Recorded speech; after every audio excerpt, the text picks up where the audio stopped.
तो परमात्मा को पालने वाला ना बनो, वो खुद पालनहार है, उसको करने दो जो वो कर रहा है। और ये जो मन मस्तिष्क है ये बहुत निकट की योनियों के आए हुए मनुष्य हैं, अभी पशुत्व तो गया नहीं है, समय लगेगा पशुत्व को जाने में, 10, 20, 50, 100 जन्म लेने होंगे, तब परिमार्जित होते होते आत्मा इतनी शुद्ध और निर्विकल्प हो जाएगी कि वो ईश्वर की तरफ बढ़ना शुरू होगी।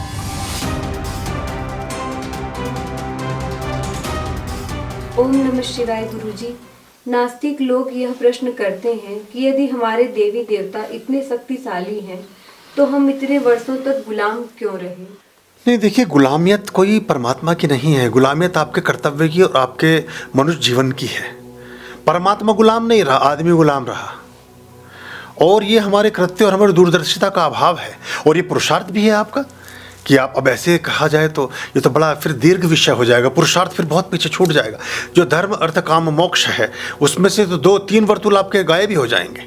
तो फिर तो भगवान श्री राम की भार्या सीता का ही अपहरण कैसे हो गया? फिर तो जो द्रौपदी जो अग्नि से प्रकट हुई, द्रुपद की पुत्री, उसका चीरहरण कैसे हो गया? तो लेकिन इस सब में नहीं जाना है, और नास्तिकों के सवालों के जवाब नहीं देने हैं। नास्तिक को जवाब देने के लिए आप इस दुनिया में नहीं आए हैं। बहुत सारे लोग हैं, बहुत सारी ऐसी बातें जो बहुत सारे जादूगर और बहुत सारे गुरुजन करते रहते हैं। जो गुरुजन तो नहीं कहना चाहिए, वो जो गुरु बन के चलते हैं वो छोटी छोटी चीज़ें दिखाते करते रहते। तो लेकिन वो चीज़ दिखाने से मनोरंजन की बात होती है, उससे कोई गुरु की प्रतिष्ठा नहीं होती। गुरु इन कामों के लिए नहीं होता है। तो कुछ लोग आते हैं कि हम ये दिखा दो तो माने। हमने कहा बिल्कुल मत मानो। तो हु आर यू? तुम्हें मनवाने की जरूरत क्या है? अगर एक बिल्कुल सड़क पे बैठा हुआ कोई निरीह व्यक्ति, जिसका कोई बौद्धिक स्तर नहीं, जिसका कोई सामाजिक स्तर नहीं, जिसका कोई आध्यात्मिक स्तर नहीं, जिसका कोई आर्थिक स्तर नहीं, हर तरह से स्तरहीन और सभी तरह के व्यसनों में आतप्त कोई व्यक्ति किसी एक श्रेष्ठ जन से उसके सर्टिफिकेट मांग रहा है, और वो श्रेष्ठ जन सर्टिफिकेट देने में लग जाए, तो उससे मूर्ख आदमी कोई दुनिया में होता नहीं है। आप मुस्कुराइए और आगे बढ़िए, बोले आप ठीक, यू आर राइट, आप ठीक कह रहे हैं। एक तिब्बतन में कहावत है कि 1000 चलते हैं और एक पहुंचता है। एक आश्रम से चिट्ठी लिखी गई भारत के लिए, पुराने समय की बात। गुरुकुल के लिए चिट्ठी आई कि एक योग्य शिष्य भेज दीजिए। तिब्बत में कुछ, चूंकि तिब्बत भारत का हिस्सा रहा, लहासा में कुछ विशेष अनुष्ठानों के लिए एक दीक्षित और योग्य शिष्य की आवश्यकता है। तो जिस आश्रम में चिट्ठी पहुंची, उस आश्रम के गुरु ने 1000 शिष्य रवाना कर दिए। सब चौंके, बोले 1000? एक लिखा है, दोबारा तो पढ़िए। तो फिर पढ़ा गया, वो उसमें लिखा था कि एक शिष्य भेज दीजिए। सबने कहा कि इसमें एक लिखा है, 1000 नहीं लिखा है। बोले जो मैं कर रहा हूँ करने दीजिए। बात आई गई होगी। 1000 शिष्यों का कारवा तिब्बत के लिए भारत के हिमालयन वादी से चल पड़ा पहुंचने के लिए। अब उनमें जो पहले गांव में वहां पहुंचे तो एक मंदिर में शाम के टाइम आरती हो रही थी। अब कोई नास्तिक खड़ा हो गया। नास्तिक ने कहा मैं मानता ही नहीं भगवान को। तो उससे धड़े में से जो 1000 लोग थे, उनमें से 100 ने कहा कि 108 लोगों ने, बोले हमारा 108 लोगों का मंत्रोच्चार का एक सिस्टम है, हम 108 लोग मिलकर के यज्ञ और सब करते हैं। हम अब आगे बढ़ेंगे तब जब इस नास्तिक को आस्तिक बना देंगे, आगे तभी जाएंगे हम। अब वो 108 कम हो गए, अब बचे 800, जो 892 जितने भी, अब गिनती ठीक से जोड़ लेना कितने बचे। फिर दूसरे गांव में पहुंचे। दूसरे गांव में पहुंचे तो ढोल ढपाड़े बजते हुए आ रहे हैं।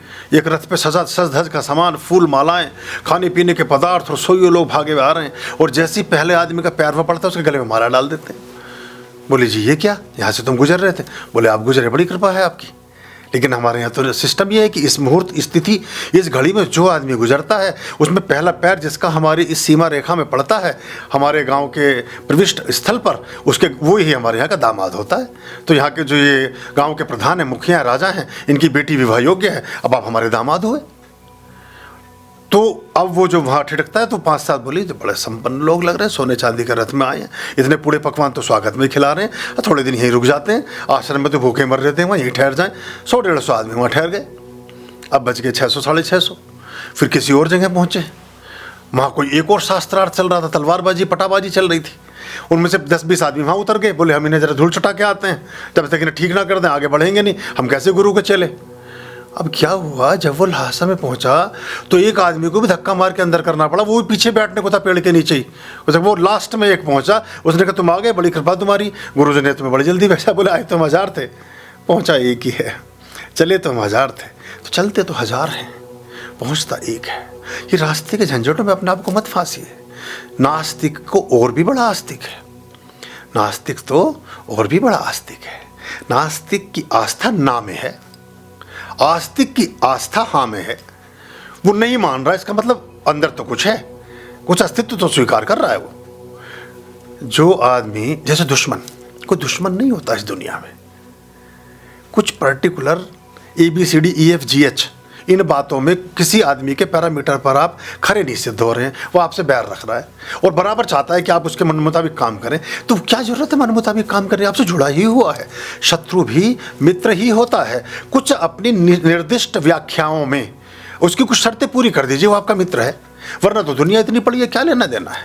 तो शत्रुता भी मित्रता ही है, बंधा हुआ है राग से, बस उल्टे तरीके से, उल्टे पांव से बंधा हुआ है। तो नास्तिकों को समझाने में अपना दिमाग खराब ना करो, वो परमात्मा की तरफ से सताए हुए हैं। और मनुष्य रूपेण मृगाश चरंती, हम इस मनुष्य योनि तक जब पहुंचते हैं, 84 करोड़ योनियां कहा गया है। 84 करोड़ जन्म पहले ले चुके होते हैं। तो 84 करोड़ जन्मों में, और ऐसा नहीं कि एक बार में एक ही जन्म लिया, पता नहीं सांप ही बने हो 10 बार, बिच्छू बने हो 20 बार, सबसे बाद में गाय बने, गाय के बाद मनुष्य बना। मनुष्य की अधोगति नहीं होती है। ये व्याख्याएं गलत हैं कि आदमी कुत्ता बन जाएगा अगले जन्म में, भेड़िया बन जाएगा, गधा। वो कहीं वॉच डॉग का काम, वो कहीं गार्ड का काम करेगा। इधर कुत्ता दरवाजे पे, उसने कहा भौं भौं, उधर वो अपनी घंटी बजे, वो करो कौन कौन, मतलब बात वही की वही है। आप वो आदमी गधा नहीं बनेगा, पल्लेदार बन जाएगा, सारा दिन बोरियां ही ढो रहा है, वो कुछ और नहीं। वो शेर नहीं बनेगा, वो भेड़िया नहीं बनेगा, वो बूचड़ खाने में कहीं कसाई का काम कर, वो सारे दिन मानसिक फाड़ रहा होगा, चीर रहा होगा। ये योनियों के कार्यगत लक्षण हमारे जीवन में अवतरित होते हैं। हम अधोगति को कभी उपलब्ध नहीं होते। या तो मोक्ष ही होता है या मनुज ही बनता रहता है। श्रेष्ठ कर्मों के आधार पर श्रेष्ठ जन्म मिलते हैं, श्रेष्ठ घर मिलते हैं। निकृष्ट कर्मों के आधार पर निकृष्ट घर, निकृष्ट जन्म और निकृष्ट परिवारों में जन्म होता है, क्योंकि शुरू से ही फिर आपका जीवन में या तो सुख या दुख समाहित होकर मिलता है। तो उन आस्तिकों को समझाने में अपना जीवन खराब ना करना। और ना, मैं तो कहता हूँ गूंगे का गुड़ है, खात जात मुस्कात जात, ये बड़ा निजी। भोजन और भजन ये बहुत निजी काम है, इसके ज़्यादा ढिंढोरा नहीं पीटना चाहिए। हालांकि मन में ऐसा विचार आता है। एक अच्छी फिल्म आप देख लें, अब 10 लोगों को बताते हैं तुमने देखी, तो अब ये परमात्मा का प्रसाद खाने के बाद आपका डाइजेशन खराब होना ही होना है। प्रसाद मतलब परमात्मा की अनुकंपा को आप बर्दाश्त ना कर पाएंगे। जरूर गाएंगे, जरूर लोगों को बताएंगे, जरूर करेंगे, लेकिन पात्र सुपात्र का ख्याल जरूर मन में ले लें, किससे कह रहे हैं। व्यर्थ लोगों को ठीक करने में अपना समय ना व्यर्थ करें, अपने जीवन को ठीक जगह लगाएं। और जो नास्तिकों से क्या आप बिल्कुल ठीक सोच रहे हैं, आप ऐसे ही रहें। उनके जीवन की आप व्यवस्थाएं देखिएगा, जिन्होंने ये गुलामियत बख्शी। चलो अब आपके प्रश्न का सीधा उत्तर देता हूं। जिन्होंने इन देशों को गुलाम बनाया, जिनके महलों में हजारों रंग के फानूस थे, झाड़ उनकी कब्र पर हैं और निशान कुछ भी नहीं। आज भी कटोरा है उनके हाथ में। ये सब अफगानी दर्रे से ही तो आए थे, सब हैंड टू माउथ। कहाँ गया वो? इतनी विपुल संपदा, इतना दुनिया को, पूरी दुनिया को लूट लिया। अब लंदन पीछे हो गया है हमसे। भाई तुम्हारा तो सूरज कभी डूबता ही नहीं था। तुम्हारी क्या गति होती है सुधन की, श्री लक्ष्मी की सदगति होती है, बाकी की दुर्गति होती है। अलक्ष्मी लक्ष्मी की ही छोटी बहन है। तो अगर उसके पीछे श्रेष्ठ सन्मार्ग जिन्होंने गुलामियत बख्शी, आज उनकी स्थिति आप देखिए। वो अपने महलों में खड़े होकर के चाय पीने के साथ फोटो खिंचवाने की फीस वसूल रहे हैं, तो उनका घर का खर्चा चल रहा है। ब्रिटेन में आप जाइए, आप पूरा पूरा पूरा महल ही रानी विक्टोरिया ने किराए पे दिया हुआ है। 365 कमरे हैं उनके उसमें। मैं गया वहाँ, मैंने विजिट किया। वो उनके साथ आप खाना खा लो, बैठ के उनके साथ चाय पी लो। वो बिल्कुल एक जैसे कोई कठपुतली का सिस्टम, उसकी सबकी फीस है। आप 2 लाख रुपए दीजिए, उनके साथ उन्हीं के टेबल पर बैठ के खाना खा लीजिए, और कोई जरिया रहा नहीं कमाई का। तो ये क्या हुआ? तो ये हमें समझना पड़ता है। तो परमात्मिक ऊर्जाओं का इससे लेना देना नहीं। और जो गीता को अगर समझते हैं तो सारा कर्म का सिद्धांत भी होता है। फिर आपके लिए कर्म का क्या परिष्कार रहा, और कोई भी सदा सर्वदा नकारात्मक तथ्य नहीं रहता है। ये गुलामियत हमारे साथ क्यों हुई, ये समझने की ज़रूरत है। ये परमात्मा की ऊर्जाएं थी, तब निकल के फिर से परमात्मा का मंदिर बन गया, फिर से बनेंगे, फिर से परमात्मा वहीं रहेगा। सत्यमेव जयते नानृतम। क्योंकि कल्प वर्ष में ये अवधि एक पलक झपकने जितनी है, जिसको आप 500 साल, 1000 साल, 2000, 5000 साल मान रहे हैं, ये कोई अवधि ही नहीं है। तो ये, और आपका मनुष्य जीवन का कर्तव्य क्या रहा, आपके मनुष्य जीवन का पुरुषार्थ क्या रहा, आपने अपनी परमात्मा की प्रतिष्ठा के लिए क्या किया।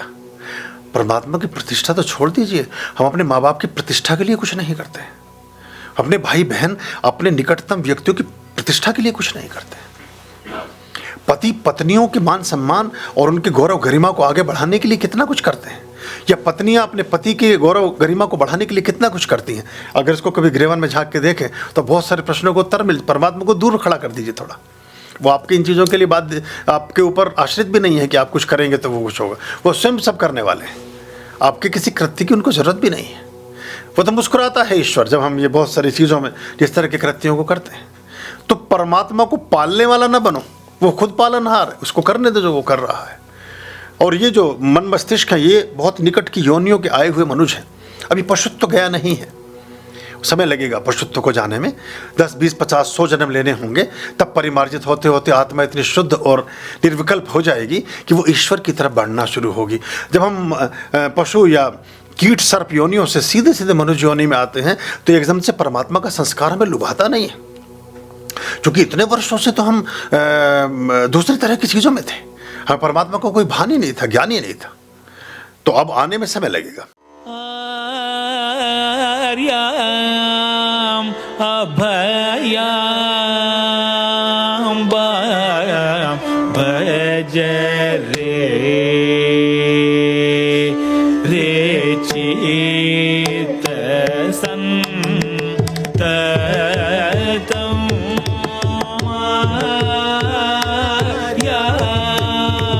अभयाम भज रे